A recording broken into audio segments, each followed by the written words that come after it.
আজকে আপনাদের জন্য আমরা টোটাল একটা ব্যাড নিউজ দিতে এসেছি। যেহেতু আমাদের চ্যানেলে আমরা অলরেডি 9/11 নিয়ে অনেকগুলো ভিডিও আপলোড করে রেখেছিলাম, সেহেতু অনেকেই হয়তো এই ভিডিওটা দেখে 9/11 সাইটে অর্ডার করে ফেলতে পারেন। তাদেরই জন্য আজকের এই ভিডিও। বিশেষ করে ম্যাথডে কাজ করার জন্য স্পেশালি যে আইপিটা আমরা ইউজ করতাম বা ব্যাংক খোলার জন্য, সেটা হচ্ছে 911.re এর প্রক্সি। আসলে 9/11 এর অল্টারনেটিভ এখনো ওইভাবে নাই, বাট মোটটা কাছাকাছি এই টাইপের একটা সাইট রয়েছে। আমি সেটা পরবর্তীতে আপনাদেরকে বলা ট্রাই করছি। প্রথম কথা হচ্ছে, এখন থেকে কেউই আর 9/11 এই প্রক্সি কেনা ট্রাই করবেন না, কাউকে টাকাও দিবেন না, দিলে কিন্তু টোটালি লস্ট খাবেন। যখনই আমাদের পূর্ববর্তী অভিজ্ঞতা সেটা হচ্ছে যখন শক্স এরকম ভাবে অফ করে দিয়েছিল, এটার পর অনেকেই স্ক্যামের শিকার হয়েছেন এবং এই ধরনের সাইটগুলো অফার পরে অনেকে পিশিং সাইট খোলে, যেটার মাধ্যমে অনেকে মনে করে যে না, এটাই মনে হয় 9/11। যখন ওখানে জয়েন করে তখন অনেক প্রবলেম ফেস করতে হয়।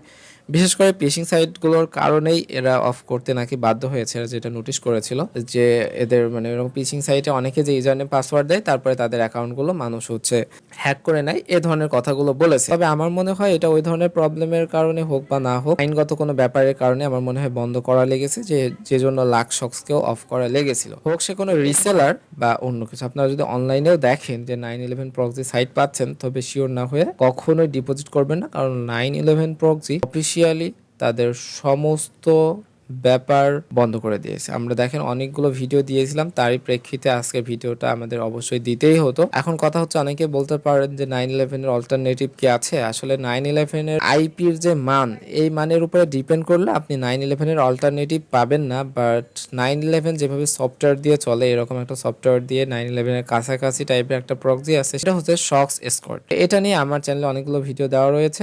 আপনারা লিঙ্কগুলো আই বাটনে দেওয়া থাকবে, ওই ভিডিওগুলো দেখবেন, দেখে শিওর হবেন, তারপরে আপনারা ওই আইপি অর্ডার করবেন। আসলে শক্স স্কটের আইপি শেয়ার আইপি ওরা দেয়। আইপি ইউজ করে একটা প্রবলেম ফেস করতে হয়, সেটা হচ্ছে আপনি যখনই সফটওয়্যার অফ করবেন, একটা আইপি আপনার চলে গেল।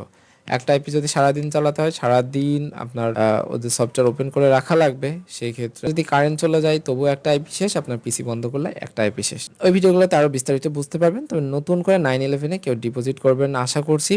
কথাগুলো মাথায় থাকবে। তো সবাই ভালো থাকেন, সুস্থ থাকেন। আল্লাহ হাফেজ।